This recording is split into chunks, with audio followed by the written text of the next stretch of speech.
Be starting in just a second, folks.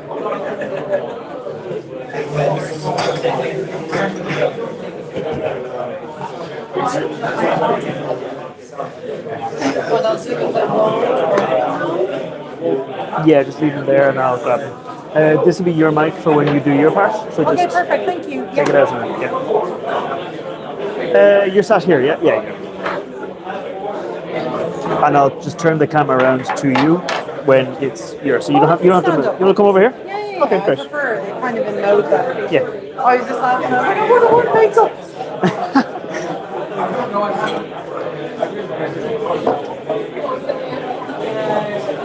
No, I saw it.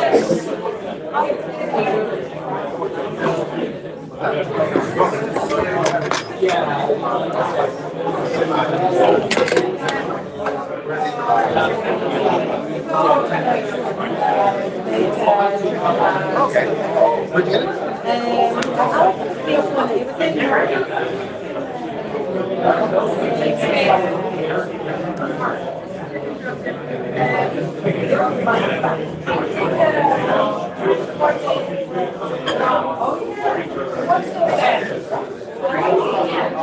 All right, folks. All right, folks. And a hush descends. I know it's been said a lot, but Happy New Year. Can I hear it back? Yay! We've got a very good lineup of tastings this year, but this tasting here has actually been one we've been planning for a long time. So it's been one of the ones we had in our back pocket as an idea of a tasting. If ever we ran out of ideas, what could we do? We could do something about beautiful blends or the mastery of the marriage or any number of names that we kind of came up with. The idea of taking blended whiskies that are a bit better than the regular stuff. Because I feel blended whiskies get unfairly maligned. People go, oh, it's a blended whiskey, go away with it. I think there's some great work, there's some great art that can be put forward in a blended whiskey, and we decided to showcase stuff that was exclusive, that was rare or hard to find, or some way limited edition, so that you guys could taste something a bit special. We also wanted to find stuff that was, with the exception of this one, stuff that you could still pretty much find, that would actually be available for you to try, whether it's still at a store, whether it's at the distillery, you would be able to actually pick these bottles up. So we've got like the Writer's Tears 2025 edition, which is still available in stores, even though we are in 2026. We've got whiskies that you can try, you can enjoy. Blends are generally good value, but these ones here we think are particularly good tasting. So, shall we kick off? Yeah. Excellent. So, we're going to start off with the first one. This is the Teeling Distillery Exclusive right now. So what Teeling do is they have like a distillery exclusive, as you might imagine. It comes in at 46%. This is different to the kind of bottle your own cask they have there, which changes out much more rapidly because obviously a bunch of tourists coming in, they buy the bottles, they can't bottle it themselves, and it changes out quite quickly. This one here, don't worry, it's empty. This one here is the distillery exclusive right now. They change it about every like 3 to 6 months, depending on how many people buy it and how fast they run out, basically. So at St. Patrick's Day, I'd imagine this one will be all gone, but they still have plenty of bottles of it there. This is a blend, like I said. It is of malt and grain. It's the same proportion of their malt and grain as the small batch. So 75% grain, 25% malt. They make the malt themselves. Their grain comes from where do you might think? Jack Teeling set it up. It's Cooley. I feel like a teacher here. You'd never guess I was one in a past life. Pardon? G&D is also? G&D, yeah. Jack Teeling is prolific. I think there's a spot just over there. We're going to let a wet man squeeze past a few people and... probably Jack it up there. But yeah, so it is their core kind of one that they use for their blend. So typically what this is it spends about 4 to 6 years in bourbon casks before going into rum for 9 months. That's not what this did. This was 4 to 6 years in bourbon casks and then 2 to 3 years in wine casks, specifically Shiraz casks from the Jim Barry kind of vineyard down in Australia. Now, typically when they work with a specific producer, I'll pass the bottle. That one is real. This one here, typically when they work with a specific producer, they highlight them so that you have their sommelier selection where they have this is from this vineyard, this is from that vineyard, whatever it is. This year they didn't focus on it because Jim Barry is apparently a massive wine producing operation. They buy all their wine casks for like their single grain, for all that from this place. So it's not a super special, significant cask, but it did spend a lot of time in that cask in order to give you that flavor that you're getting. Like it is going to be bourbon forward because it's been 4 to 6 years in those bourbon casks. They didn't tell me it was all B1, but they said they selected the bourbon casks for flavor. So I'm guessing that'll be first fill bourbon or B1 casks. And it does have a lovely, I think, base, all that vanilla, butterscotch, really nice, like rich caramel vibes. It is coming in at 46%. I'll pass the box this side. It's coming in at 46%. Not super strong, but on the nose, you are getting those like nice, rich notes. Any thoughts on it from the room? Any thoughts? I hear nice. Can I get an advance on nice? Very nice. Excellent. We might even hear a lovely by the end of the night. But yeah, it is. I think it's one of those ones that you can kind of sit with for a while because it's got that wine cask in it. And Shiraz is a nice wine. It's not just red wine cask. Like, for example, some of their releases they do in red wine casks, which is probably Shiraz Cask. Have a bunch of things like Merlot thrown in together. This is specifically into the Shiraz. They did say that it's great to try like the Shiraz cask and then the Rioja against each other to try and, you know, compare and see what the wine cask finishes are like.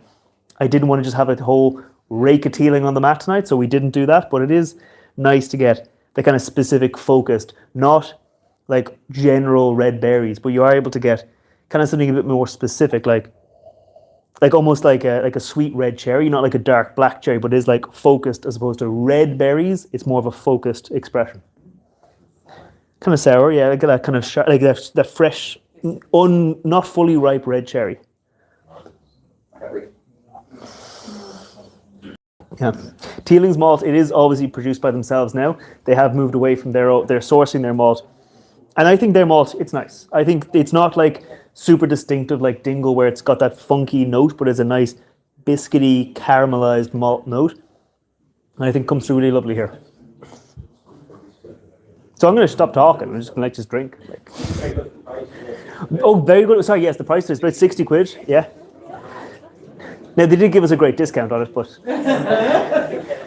I have heard that some Irish Whiskey Society members go into certain stores and go, "Hi, I'm in the Irish Whiskey Society," and they say, "The events team, are you buying for a tasting?" I go, "I'm buying definitely to taste," and see if they can get themselves a discount. So don't you be going into Teeling and asking for a taste or a discount, because they will find you.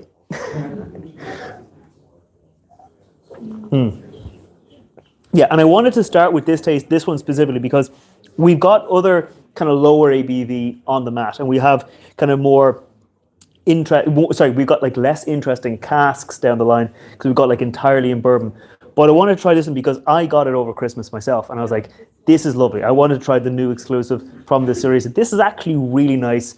I swapped out the previous one I had in mind, added this one because I think it is just that lovely whiskey. People say a breakfast whiskey is a thing. I know there's an influencer called Whiskey for Breakfast, but like, really, you shouldn't be having whiskey for breakfast. No, but they're As Ali says, if you mix cornflakes, it's fine. wait, I said didn't. Oh, don't mix it onto the cornflakes. Just have it with the cornflakes. Glass of milk, bit of cornflakes, and have your whiskey there. I'm going to look at Niall. I'm going to look at Niall. And do we have any comments online? Breakfast time down here in Auckland. Breakfast time down here, not? There is someone having whiskey for breakfast. I wonder who that might be, Mark. So yeah, just have a little taste of that, have a little enjoy of that, and then we'll move on to our next one. Yeah.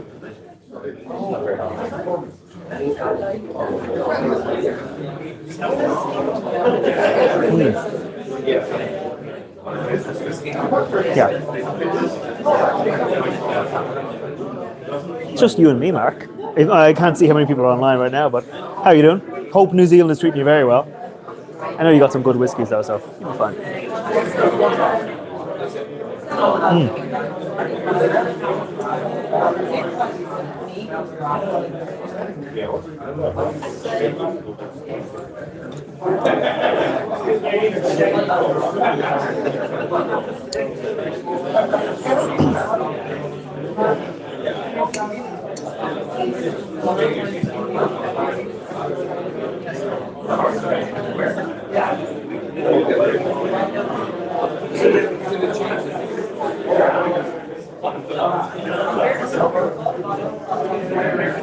I'm just going to come around here. I'm just standing awkwardly up the front there. What do we think? It's nice. Yeah, it's a good kicker. It's a good kicker. It's Yeah. quite good for this kind of weather. Like, Oh, it's because it's rainy and crap. Yeah. Yeah. It's fine. I mean, I don't want to just rush through all the whiskeys. So, like, if you haven't seen it, they want to chat. Yeah. I'll flash my Mario at Oh, you flash? No, I wasn't. No, you're on one. Just nothing like but like. And then finish Okay. for 12 years in Oh, the I live across the street from Teeling, so I'm like, Oh, yeah. and I know somebody who works there, so I'm like, Yeah. hey, and did I get a Yeah, because I think it's just a good one to start with. Just like yeah. But I think it's just a nice one to start with. Just yeah, really enjoy. Really like just drinkable. Obviously, they're all drinkable, It's very but smooth and, yeah, easy drinking. yeah.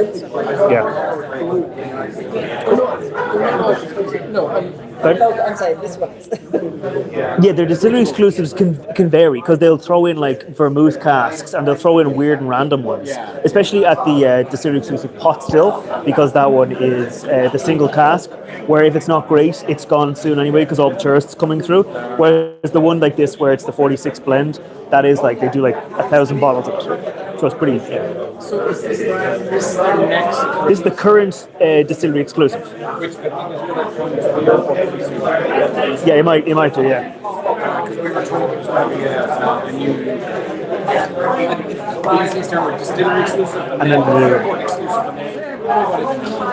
Yeah, they did that with their 10-year-old, didn't they? Their 10-year-old, was a release of blended malt and pot that was non-age statement for their 10-year-old, but then they did an airport exclusive that was 10-year-old because it came out a little bit later, finished in Chinkapin Oak. Chicken, yeah. That was nice, yeah. But yeah, but it'll probably be something similar. But I mean, I think it's good, so they're why would they change the winning formula?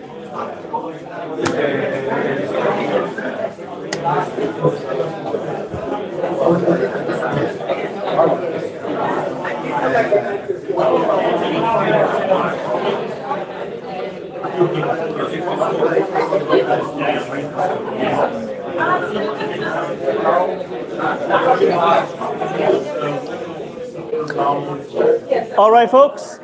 I can see some people looking at me expectantly because they've already finished their first whiskey and they would like me to move on to the next one so they can drink and not look like alcoholics. But like, come on, we're among friends here. The next whiskey here, this is the Goleen. I know I'm pronouncing it wrong. It's like Goleen or it's from Cork. Who cares? Goleen Gold. This is the Goleen Gold. This one here is exclusive to Irish malts. This one here you can't get anymore, but Goleen Gold is their like kind of house whiskey, if that makes sense, from Irish malts. Because obviously you can't go into the store and get like that barrel pick exclusive, but they can do their own one. They did 2 whiskeys so far in this line. This one here, the 21-year-old, another one, a 17-year-old for St. Patrick's Day. Similar enough markings, except it had like a St. Patrick's cross on it, kind of the shepherd's crozier on it. But yeah, so this here was released, I think, around Black Friday, so November, not the year gone, the year previous. And this was really good value. This was like I think it was €70 the day it was released, and then 2 days later it went up by a tenner to €80. I know, a massive increase. This here is a 21-year-old whiskey. Now it is going to be 90%. It is 90% grain whiskey, 10% malt. So it is going to be. Obviously, grain whiskey is cheaper, but where do you think you can get a 21-year-old Irish whiskey for 60, 70 quid if you bought it from the store directly? Nowhere. Like this here, It went up for sale, kind of stealth marketing. They didn't really tell anyone about it. One or two people bought bottles of it, really liked it. We bought a few bottles of it. And then everyone bought it. Once everyone realized, oh, this is actually pretty good. This is not just crap. So Irish malts, because they're like an online retailer, they do get to cut out the middleman. They're not like a producer who buys it from a distillery, adds their own markup, gives it to a store that adds a markup, and then that is all passed on to the consumer. It's just kind of straight to you. So it is a little bit of that. But I think also they wanted to kind of say, hey, Irish whiskey's getting expensive. It doesn't need to be expensive. And that's what we've got here. So there is whiskey left in this. So I'm expecting there to be whiskey at the end of it. I should have marked the bottle. There's no box, so these people here are going to have to wait for it to come around. Like I said, it's a 21-year-old. It's 90% grain, 10% malt. There's not a huge. He spent all that time in bourbon casks. I think it was B1 and B2. So the B1 for the malt, I think, and then the B2 for the grain. But like it's 21 years. I think the malt actually was 22 years. But it gives you that really good like depth of mouthfeel. Like if you go into it, like this here, it's surprisingly like fruity, like it's just bourbon. Like there's nothing else in there. You'd expect bourbon to just give you caramel, butterscotch, maybe a little bit of orange. And you do get a bit of that orangey fruitiness in there. But it's not like a regular grain. Like there's almost too much tannin. Yeah, because again, those 21 years in the second fill bourbon is going to give you that more of an oak, because when you do a second fill, the first fill will strip off all the top layer of that caramel, vanilla, butterscotch. The second fill gets more into the oak and more of that flavor comes through. And for me, I think this is a really nice whiskey. I don't think it's the most exciting whiskey in the world. I'll let you drink in a second. But I think it's a lovely little whiskey. I think a 21-year-old whiskey, it's a good statement of intent. They do other releases, but I think this one was lovely. We bought it, like I said, not last November, the previous November, when we first had the idea for this tasting. And so that's why it's the only one you can't buy now, because we said, look, we bought this for this tasting. When are we going to have it else on the table? Let's use it for the blends tasting. And I think it's really good. Like, what do we think in the room? What do we think online? Very light on the nose. Yeah. Like, it has this, like, a bit of rough. Oh. I think marmalade. Yeah. Marmalade, yeah, like that citrus, that orange kind of develops over time. Yeah. There's a bottle listed on Irish Whiskey Auctions this morning. Is there there's a bottle listed on Irish Whiskey Auction? So if anyone really likes it, pardon? Yeah. The more you sit with this, the more you're like, oh yeah, actually that is good, and it's really good to see what Irish whiskey can do when given time and cask. Because now we're looking at distilleries releasing stuff that's like, 8 years old and 6 years old and pretending it's the best thing in the world. But really, when you put whiskey in cask and you let it go, sometimes it turns into really good stuff. So enjoy that whiskey.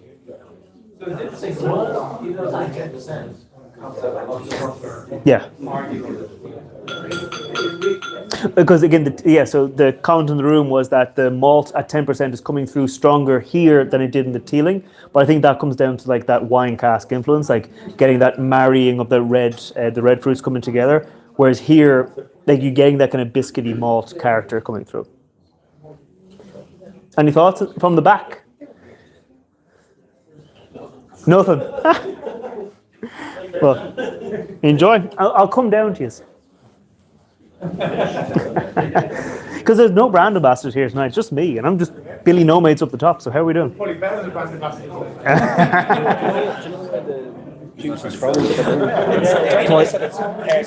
I think it's Cooley grain and Bushmills malt, because Bushmills doesn't produce grain. So yeah, Makes sense. Yeah. I like that. Yeah. It's only in bourbon casks, is that what you say? Yeah, 100% bourbon, B1 and B2. Yeah. So it's really like just put the whiskey on top for itself. Yeah, You know? kind of like, so that's what Redbreast does with Redbreast 15. So they use some B1s, but then they use B2s and B3s specifically so that you're not getting that sweet bourbon, you're just getting their whiskey. The lights are messing. Their whiskey given 15 years. 21-year-old whiskey, Redbreast. Oh, it's like €260. It's crazy price. It's well, so Middleton are doing what we call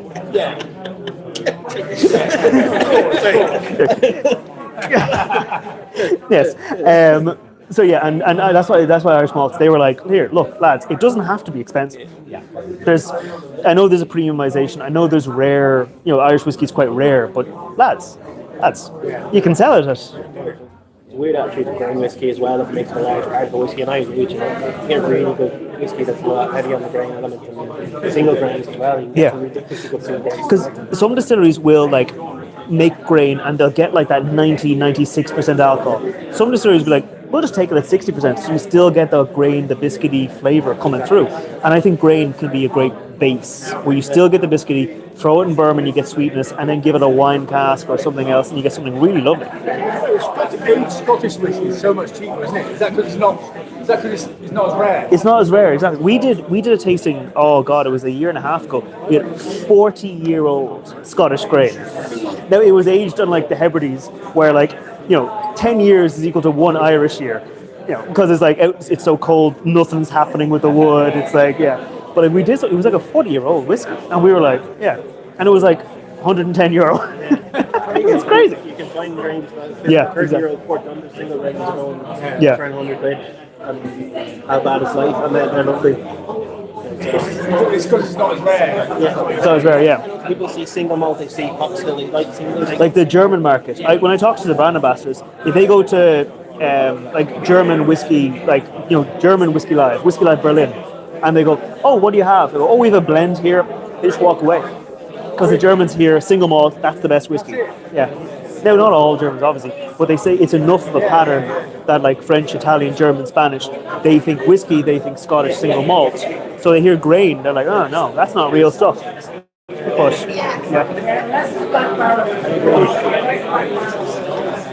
Jack?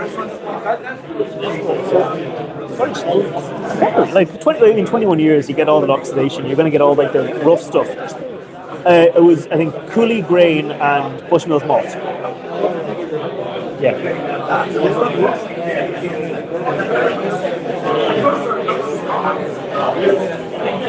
What do you think? Oh, you've already finished yours, so Finished, but the third one is a bit strange.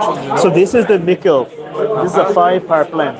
I'll get into it in a minute because I have to write down the percentages because it's a bit complex. But yeah.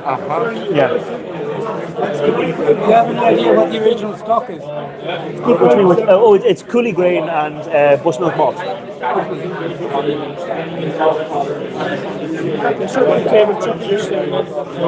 Then maybe it's not then. Because I've talked to some people who's so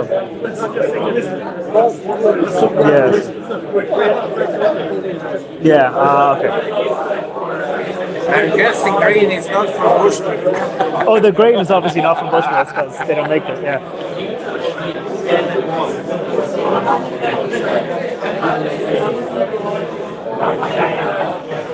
There's 6 people online. Cheers to you.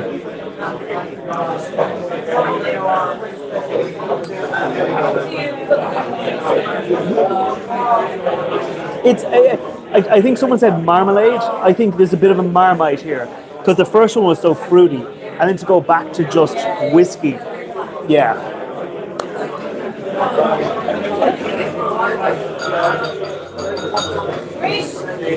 Wished. Look, I know it's the new year, and you all want to gossip I won't say. But look, we've got one more whiskey on the table in front of us, and I was walking around the room there, and some folks said, "What is the next one?" It's a bit weird. It is a bit weird. Even I had to write down the percentages on this one because it is a bit complicated. This is Mikkel's Inverin. So this here is, their Inverin whiskey. It's a 5-part blend. Now, they have done versions of this where part of the whiskey was aged in Pucci casks, which, were, 6 months. Oh, 6 weeks of Pucci, which is just essentially saying new make casks. But, it's Mikkel. They do what they want. And this here is one of 3. So there's only 100 bottles of this one ever made, but is one of 3 in a series from the Corkscrew. So the Corkscrew, they're a very small, kind of cool little wine shop, whiskey shop, mostly whiskey now, store in Dublin. And we are planning on doing a little tasting with them, sorting out the details of that. It's very small though, so it might be a small off-site mid-month tasting. So keep an eye out for that. at some point in the future that we'll hopefully do something with, because they are guys who are passionate about whiskey and they get fun things. So this here, like I said, is one of three. One was Oloroso, one was PX, and this one here is port. And remember the fact that this is port because the last one on the table had to change because of this one here. So I'll pass it around this way. Like I said, don't throw the bottle at you. So this year, like I said, it's Mikkel's Inverin. And so their Inverin release, it is a 5-part blend. And so the 5-part blend is 20%. And I'll ask you, because I can see at least 3 people who are, when I go through the room, are going to ask me, what were the percentages? So I'll ask you There's a quiz at the end. There's a quiz at the end. You don't get whiskey. It is 20% grain whiskey in virgin oak casks, 45% grain whiskey in bourbon casks, 25% triple distilled peated malt in bourbon casks, 10% double distilled malt in bourbon, and 5% triple distilled pot still in bourbon. And then it was all finished Genealogy, DNA. in a port cask. So you're gonna get, so when we were pouring this one here, we kind of actually, yeah, I'll say the count once more. So I'll say the count once more. It's 20% grain whiskey in virgin oak, 45% grain whiskey in bourbon, 20% triple distilled peated malt in bourbon, 10% double distilled malt in bourbon, and 5% triple distilled pot still in bourbon. So it is 65% grain whiskey, it is 30% bourbon, 30% malt, of which 20% is peated, and then 5%. Mikkel,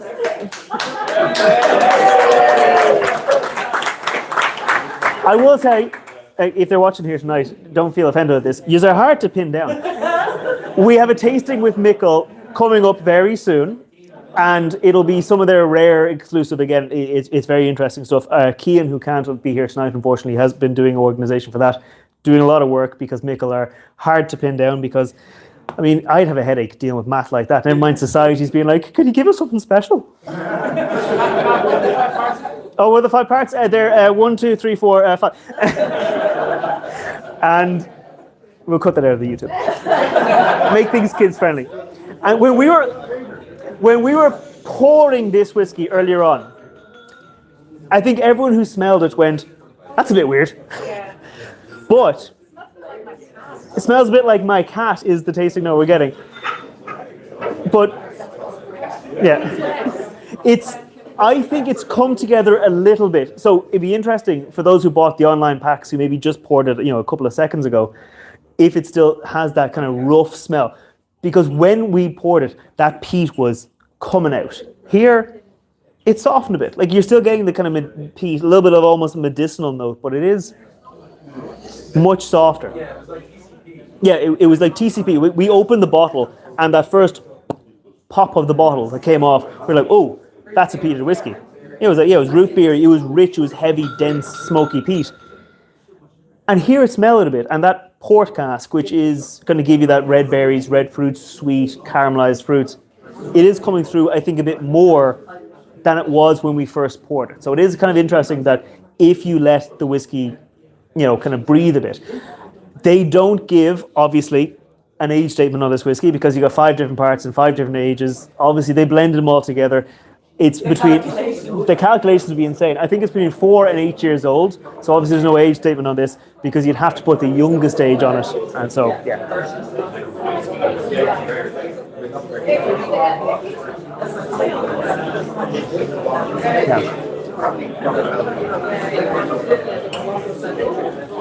Oh. Here, there is a prize, actually. If someone can remember the 5 parts, you get the bag. Reduce, reuse, recycle. If anyone wants the bag, though, yeah, you can have it. It's a nice little bag. There was 5 parts of whiskey. So I think we have the closest answer. What do we think? From the back of the room, because I know you'll talk to me when I come down to you, and you can't ignore me. What do we think? It's a bit. We wanted to also do this one because it's the only one that has peat in the blend. It's only going to have that smoke in the blend. We wanted to do it just before the break so that you would have a bit of time to sit with it, and it wouldn't interfere with the next kind of whiskies we have. Yeah, yeah, peaty online. Yeah. So that means that because we poured this, God, almost like 2 hours ago. Yeah, yeah.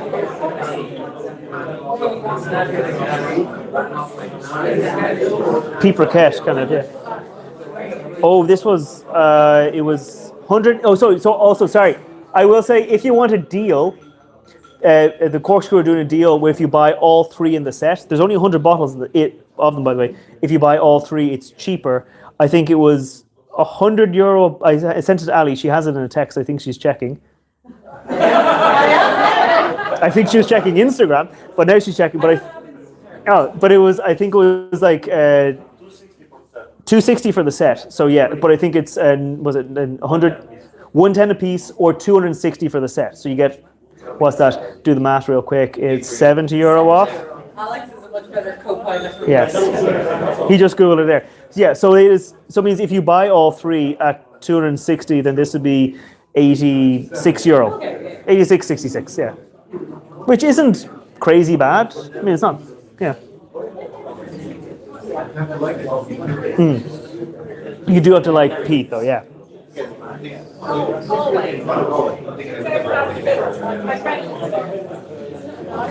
I just do a little wonder because they can't ask me questions because I'm like, I don't work for Mickle. I'm doing it for the online, so there's something while I'm not up there. For me, it's just like, I just confirmed it, reminding myself the price.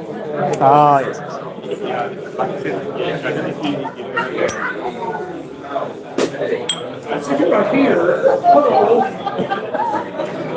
Folks online, we're going to take, let's say, 10ish, 15 minutes. We're motoring through. Yeah. Come back at like 20 past. So if you're watching this on the weekend, just skip forward. 17 minutes. I'm going to put the mic away.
All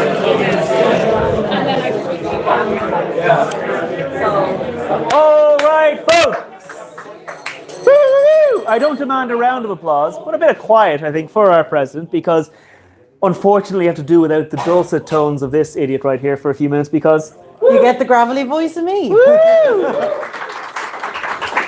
Ali's going to walk us through the decade of Dingle, and I'm going to take her seat. Yeah. So we have the apparently confusing name of Decade of Dingle coming up as well. So this was our most recent bottling. And as Matt said, sure doesn't it fit perfectly in this lineup as well. So any of you that were here at the President's or got the hybrid packs would have had the joy of tasting this.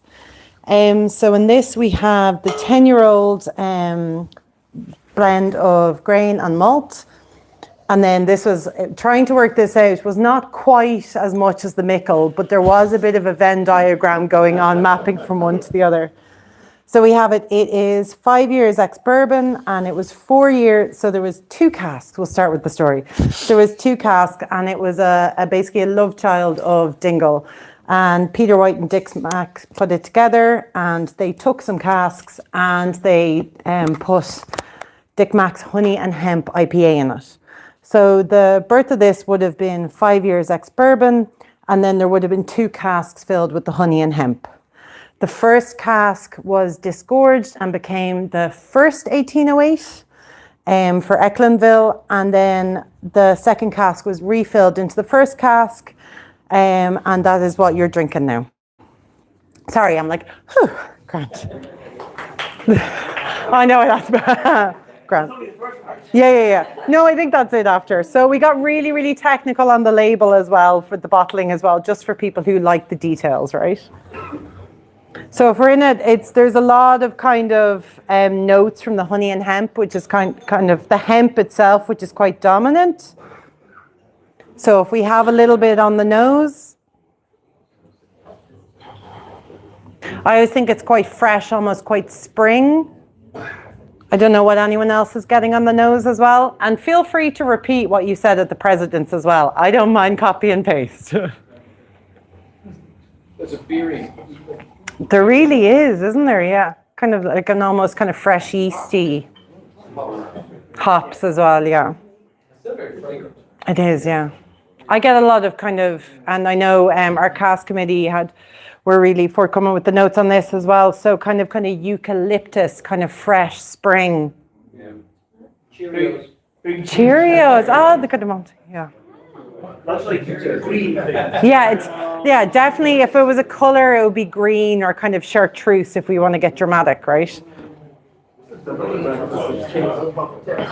lemon bag.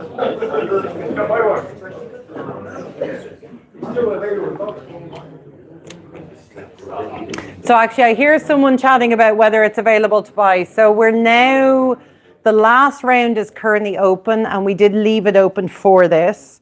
But we'll be wrapping that up within the next kind of week or 10 days. You will get an email. But I think it's €70 and there is a chance to buy another bottle. I think we currently have the third round. We've about 45 bottles left, I think, to buy. So if you've bought a bottle in the third round and you can buy another bottle, if you've any issues, either email me at president@Irish Whiskey Society or email info@Irish Whiskey Society. But pretty much in the next kind of week or 10 days, we'll be kind of closing that up and it will go in the very loved cellar. And how cheap is it? It's €70.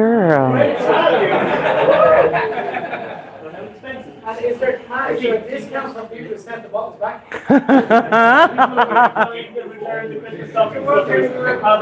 Excuse me, there was no misdirected bottles in that. So what do we think of it? How's it tasting on the palate versus the nose?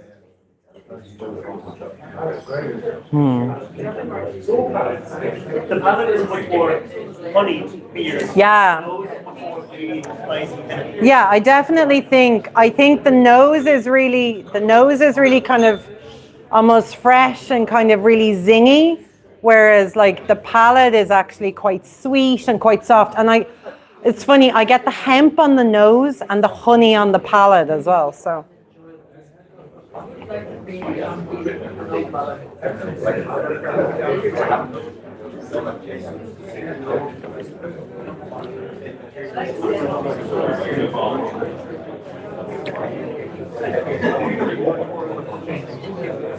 It's what I would call a wedding whiskey. Oh, do you not have a wedding? Like I always think, like Yellow Spot is a wedding whiskey. It's bright, it's celebratory, it's kind of fresh. Yeah.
So, any last thoughts or any impressions or anything to add on this one? No, perfect. Who has bought a bottle in the last 5 minutes? It is also, we did leave it run into February as well, just after our budget. Great. So any questions, queries, or as I said, any issues, if you would like to purchase the first or another bottle, president at Irish Whiskey Society or info at, or feel free to chat to me after. Subscribe to, not buy. Huh? Subscribe. Oh, sorry. Yeah, sorry. I'm going to put in neon letters with asterisks as well. If you would like to subscribe to a bottling, thank you very much.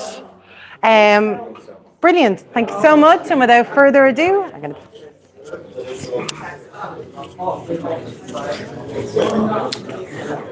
I mean, you know what we're going to do, right? We're going to embarrass her. We're going to say a round of applause for Ali. Woo! Oh, the daggers she's staring at me. But I'm up here, and what can she do? That comes later. So, we're going to go into our final two whiskies, and these two are what we call kind of the heavy hitters, the cask strengths. These ones are going to have a bit of burn to them, a bit of weight to them. I was talking to a few people there during the breaks, and we were talking about these kind of cask strength, these heavy whiskies, and like, should you drink it at the full strength? Should you add a bit of water? What should you do to drink it? Should you be able to toss it around while you've had a few whiskies? Who knows? For these, I always kind of say, a good way to do it is, yes, nose it, smell it, maybe just from a little bit further back than you had been. And then when you go to take that first sip, sip it like you would a hot cup of coffee or a hot cup of tea. Take that little sip, get that taste, let it spread over your tongue, and go, okay, that's kind of what it feels like. That's my initial taste. And then go in. If at that first kind of sip, you think, oh no, I'm not liking it, there is water in front of you. Some people have drippers and droppers. You can add a little bit to bring it down, maybe like to 52%, 51, and find that sweet spot that you like it at. But just, you don't have to drink it at that full cask strength if you don't like it at that full cask strength, because obviously when it came out of the cask, most of the time they do dilute it down, because that's what they do with this whiskey normally. This is the Writer's Series 2025 edition. It is a blend of malt and pot still. It is not a blend that includes grain. They call it the champagne of Irish whiskey because they're fancy and they love being in marketing. And there's a little bit of truth to that, because most blends are obviously going to use grain. And with grain whiskey, you can produce at higher volumes, at higher alcohol percentages that you can then dilute down. So it is much easier to produce grain at volume than it is to produce malt and pot still. This is 60% malt, 40% pot still. And I always get that confused with the Irishman, which is the other brand produced by Walsh Whiskey, which is the other way around. I would think writers' tiers, classic Irish, authors, you'd have that classic Irish pot still whiskey, but no, it is majority malt, whereas the Irishman is majority pot still. The regular version of this comes in at 40%. They have other versions that come in at 46%, which is delicious, but it's about 8 years old. It's 6 to 10 years old, roughly coming in at an average of 8, selected for age. No, so it's not selected for age, selected for flavor. Again, into the marketing. Don't hate me, Walsh Whiskey, for watching this. This one here, though, is about that average of 10 years old. So it's going to be that 8 to 12 year range, selected for taste, not age. So I'm going to pass this bottle around. I think I gave it that side last time. Someone's getting the fancy box. What's the maturation? The maturation, is entirely in bourbon casks. Now, there are, I think they say it very prominently on the bottle, on the box somewhere, there is 1,200 bottles of this. So it's not the smallest batch in the world, but it's also not a very big batch. It is an annual release product. This is the 2025 release, so it is something you can still buy. Stores will obviously run out and they'll go into their 2026 edition, but 1,200 bottles of this, and it is a bit of a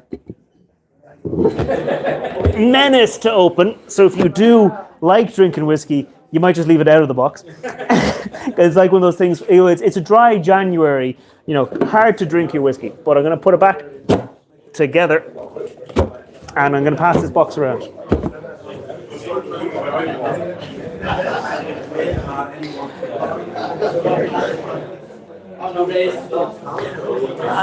And folks,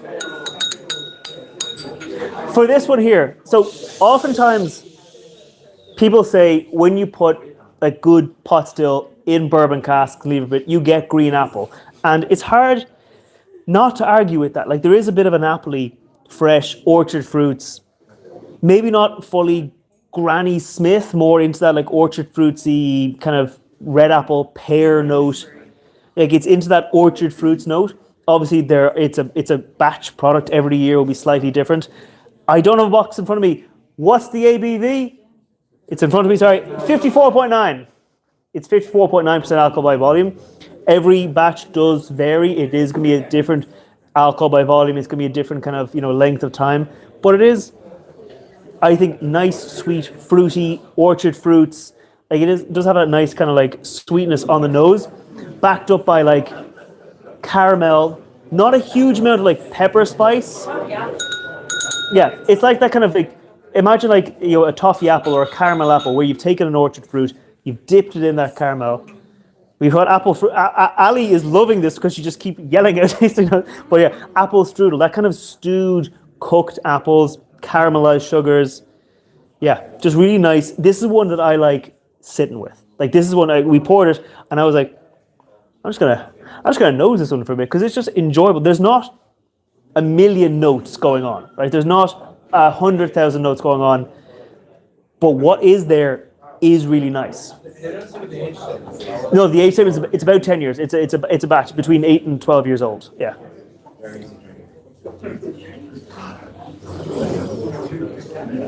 And for just under 55% alcohol by volume, it's quite easy to drink. It tastes like more. Any thoughts from the front of the room? I think chewy. Chewy. Orange wine, chewy. There's something, I don't want to say toffee because people here could go to talk about Yeah. I think it's chewy, winey. Yeah. It's the right time of the evening to taste it. That's the other thing I'd say. Yeah, the comment in the room is it's chewy, it's kind of dense, it's got that like rind of an orange, like. I think be cautious adding water to this. Because you might bring it too far down, yeah.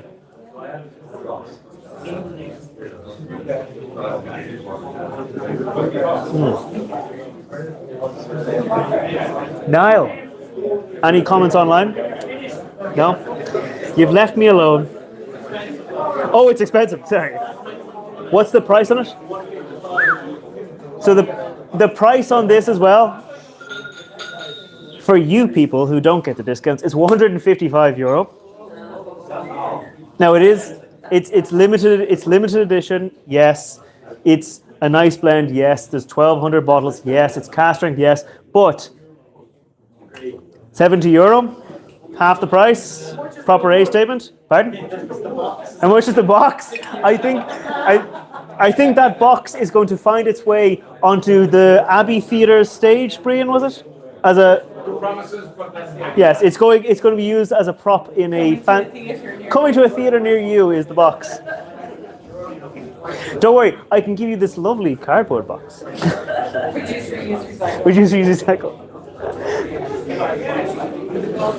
Bring my whiskey.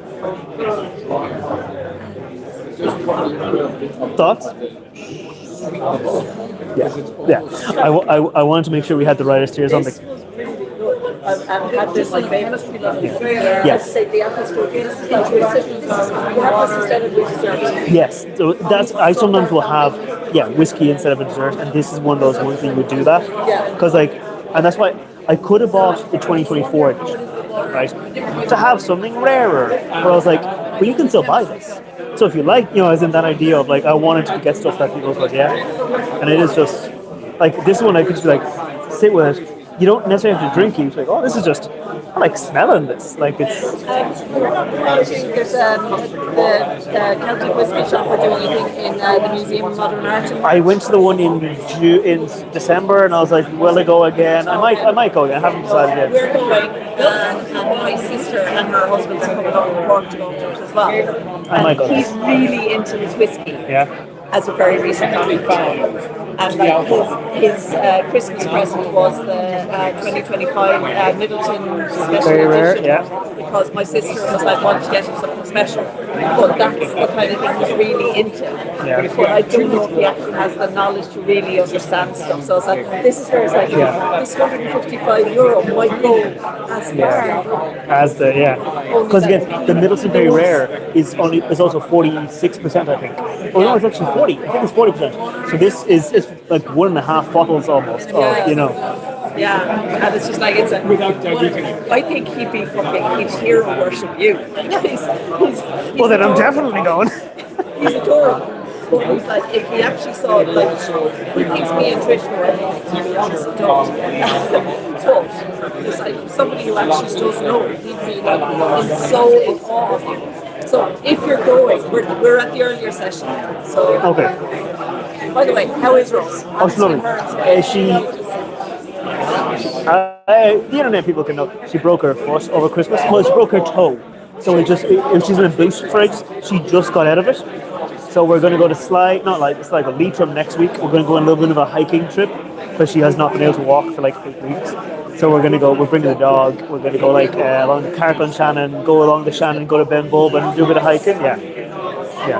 Trish is 30 in Lanzarote, so just living the dream. Well, you get whiskey. I haven't talked to this.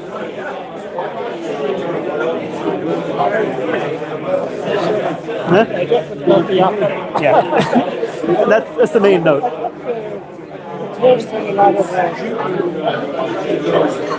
Tobacco.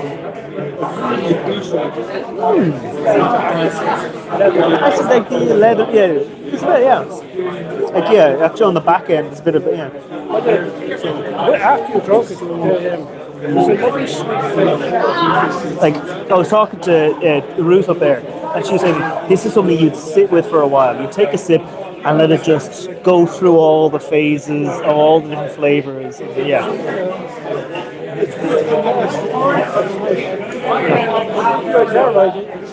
kind of a tradition. It feels like What's his name? Fanon up there. But if Fanon was up there, we'd never leave the room. We'd be talking for years. Sorry, Fanon, if you're watching online. Surely, I was saying over there, there's a gent has brought his mother. She's become a member, and I was saying there's a guy called Fanon O'Connor, and he describes whiskies. He's like, oh, it feels like it's been dragged backwards through a mechanic's workshop, and it's picked up all the oils. It's delicious. I'm like, Fanon, you're not selling whiskey. But no, the way he talks is very effusive and fun, and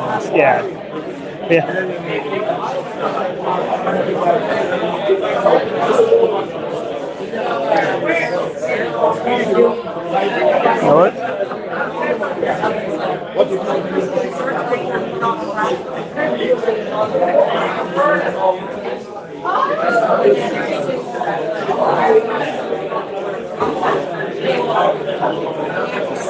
All right, folks.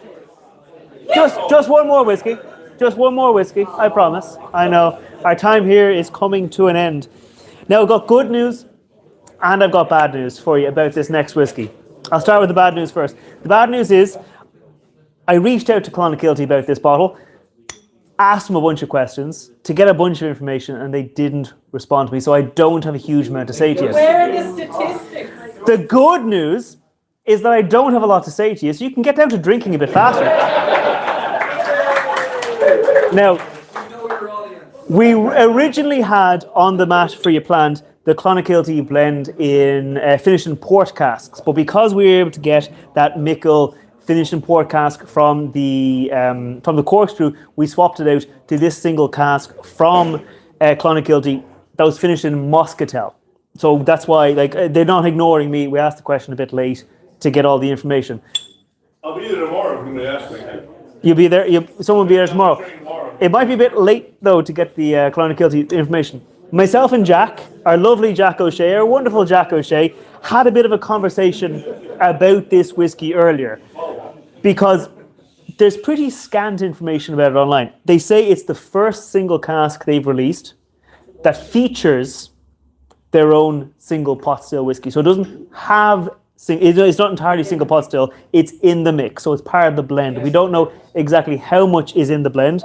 There might have been some speculation that it's not going to be great because sure, why would they blend away their own stuff? But then it turned out, we tasted it, it's pretty darn good. This is cask number 4979. It is available in the corkscrew. It's available in Celtic whiskey. I think it's also available in Irish malts, but might be sold out. There were 230 bottles of this. It was aged for an undisclosed amount of time in bourbon, presumably casks, before being married together and then finished in a muscatel wine cask, which should be quite sweet, a little bit earthy, a little bit darker, a little bit almost leathery, but really fruity, sweet. You're going to get the oak influence, but you're also going to get a lot of sweet fruits from that muscatel finish. 58.1% alcohol by volume. So again, if you want to add water, add water. I know some people in the last tasting said they added water to it and they're like, oh, I actually prefer the cask strength. So, your mileage may vary. I'm going to pass this bottle around. Oh, so yes, it's also only 75 quid. This is quite cheap. So again, I was a little bit wary putting it at the end of the tasting, but it was the highest alcohol by volume, so we want to put it up. But yes, you folks over here get the lovely cardboard box. I feel so lucky. Well, you'll get the bottle eventually. And folks, can I just ask, what do we think? We have a question. Did they say what gentle cut meant? Oh, the gentle cut is apparently marketing. It's where you add water slowly when to cut your whiskey down. So instead of you comes off the still at let's say 65, 68%, you want to put into cask at 63%. You do the gentle cut where you add water slowly. Apparently prevents it from splitting. Sorry, I shouldn't be doing this on camera. Yes, it's very true. I'm not sure. The gentle cut for me is more in the art of the blending where you're bringing it down to 46%, where you don't bring it from, let's say, 60 at cask strength down to 46 in one big go. You go, okay, let's bring it down slowly and see where this whiskey sits at its best. That for me is what the gentle cut is. It might be that's what they're doing for their normal releases, and it's just on the bottle for here. It's what they do, their signature. But yeah, that's what gentle cut typically means. Yeah, dark chocolate fruits. It has this almost earthy, leathery, darker note to it, but it's still it reminds me of that dark chocolate you can get that has red berries in it, that kind of it's that kind of and this one here, like the Writer's Tears, after sitting in the glass for a few minutes, it is quite nice. It get a little bit more of the fruit and less of the earth, and then when you go in to taste it, you'll get a lot of that fruit notes.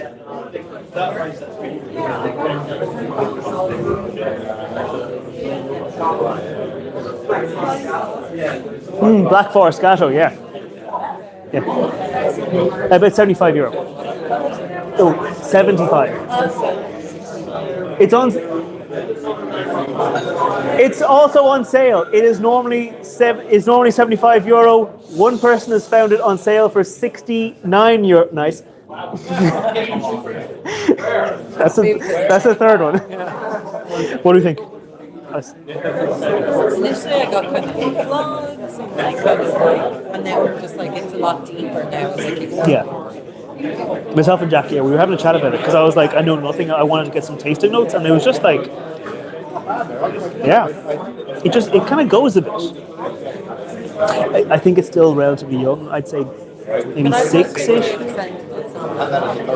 Because no, let's say it went into cask at 63%. Let's say you lose about 1.5 to 2% a year, 2% the first year. What's muscatel?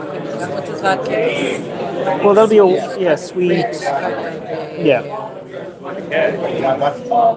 mic is always on. No, I know. I'm because otherwise the people online are seeing nothing. I got the. Hiking details not required. I was talking about like someone asked me what am I doing next week, and I was like, I'm going on a hike. Well, folks, I mean, you can look at all of this, or you can have a bit of live commentary. I mean, I can turn the mic off if you want. I think it was Mark though. Oh yeah. He's just taking the piss. It's good to see you dining in. Yeah, because It's good to see you dining in. Because otherwise they're just looking up the room and seeing nothing. Yeah. That's sweet.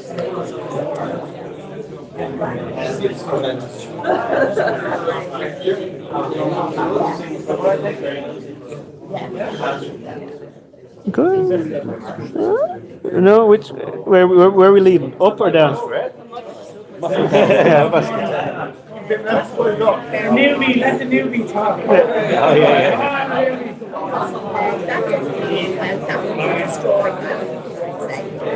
Just a load of old money. Yes. You're sipping it fine. No, I mean, What is muscatel? Muscatel is a type of wine, so it's one of those like. So it's oh my god! As far as I'm aware, it's one of those wines where they leave it in the sun. And as far as I'm aware, I can't remember off the top of my head. It's one of those wines that leave it in the sun. The grapes in the sun. Yeah. So it kind of it shrivels. The sugar's constant. There's there's muscatel and there's muscadet. I think one of them is regional locked, one of them is not. I can't remember off the top of my head. I'd have to look it up. Sorry. Sorry. Yeah. Yeah. They're lovely guys. Yeah. Oh yeah. We're planning on doing. Yeah, we're planning on doing a tasting in the cellar. Yeah. I'm on his list. Yeah.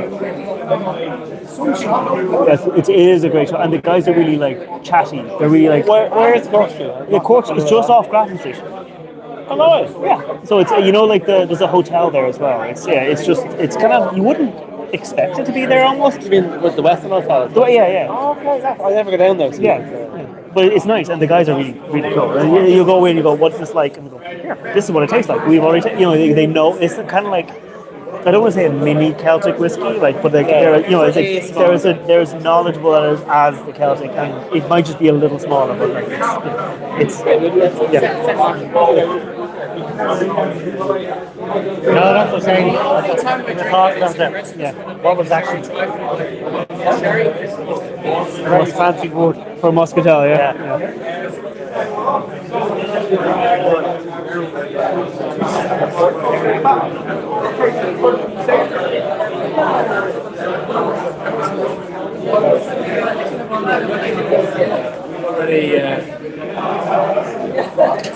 Didn't find. No Lord, no Lord. No. I'll find him eventually. Give it to us.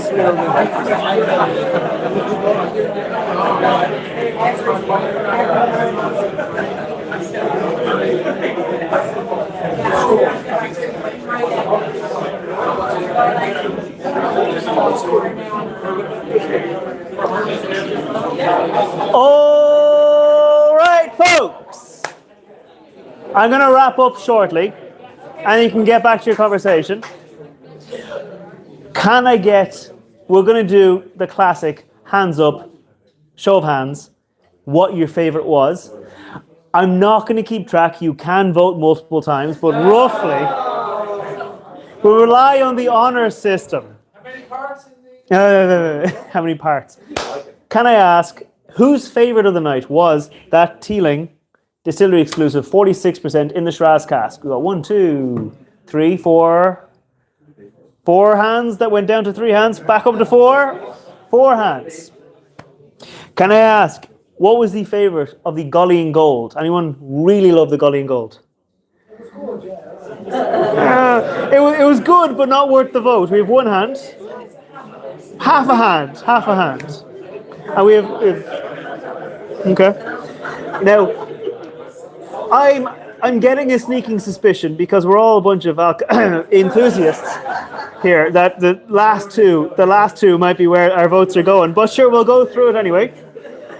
Whiskey number 3, Michelinver. Oh wow, upset here. Dark horse. 1, 2, 3, 4, 5, 6, 7, 8, 9, 10. 10 and a half. 11 and a half. Okay.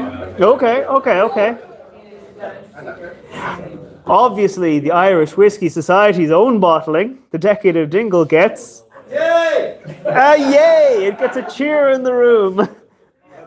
With 1 hand, 2... Okay. And a hand that went down, to be very sure is not voting. Our Writer's Tears Cask Strength 2025 edition. I can see some people who are voting twice, but sure. 1, 2, and 3, and 4, and 5, and 6, and 7, and 8, 9, 10, 11, and 12 and a half. Oh, 13 and a half here. Okay, 12. So it's beating the Mickle by a hair. The Clonakilty Muscatel. Hey, that table down there speaks. 1, and 2, and 3, and 4, and 5, and 6, 7, 8, 9, 10, 11, 12, 13, 14, 15, 16, 17, and 18. I think great for the price point. Also, yes, great for the price point, especially being on sale right now. So, folks, that was our first tasting of the year. We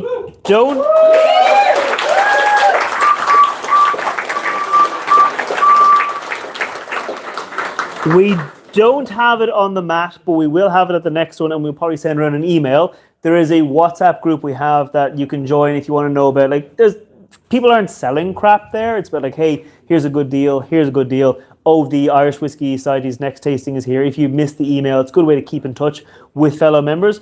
We also will be sending out an email, and there will be on the next mat a QR code for our merch.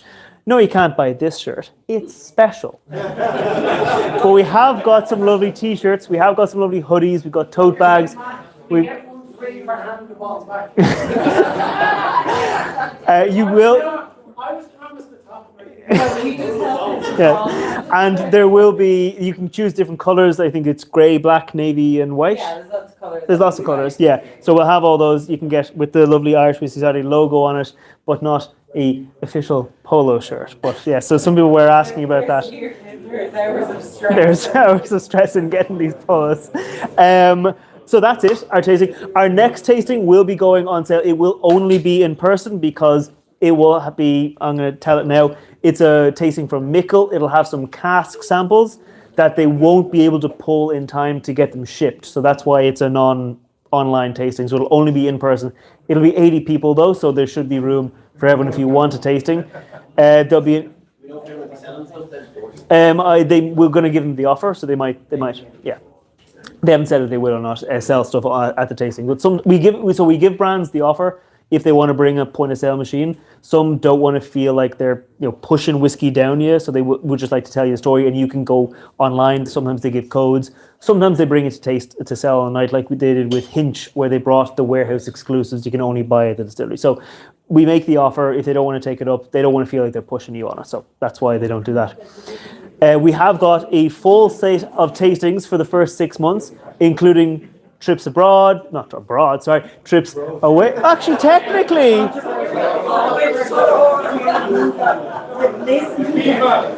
okay, technically, we won't be leaving the island. Let's just say that. You won't need a plane. You won't need a passport. We will also have, we have a lot of tastings up.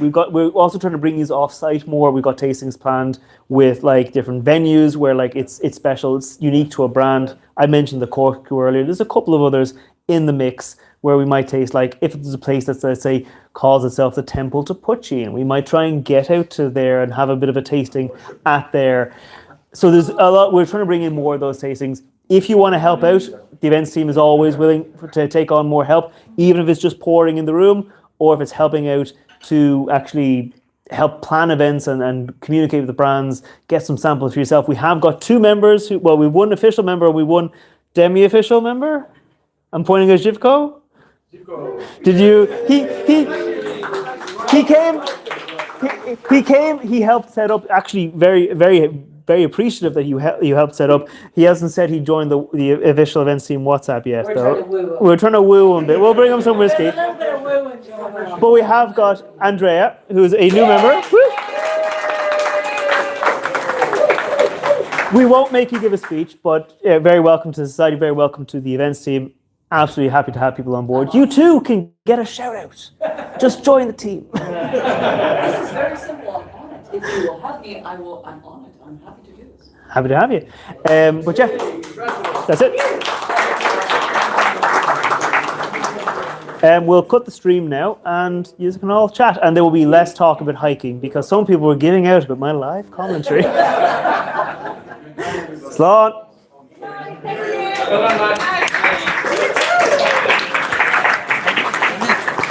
Oh, you just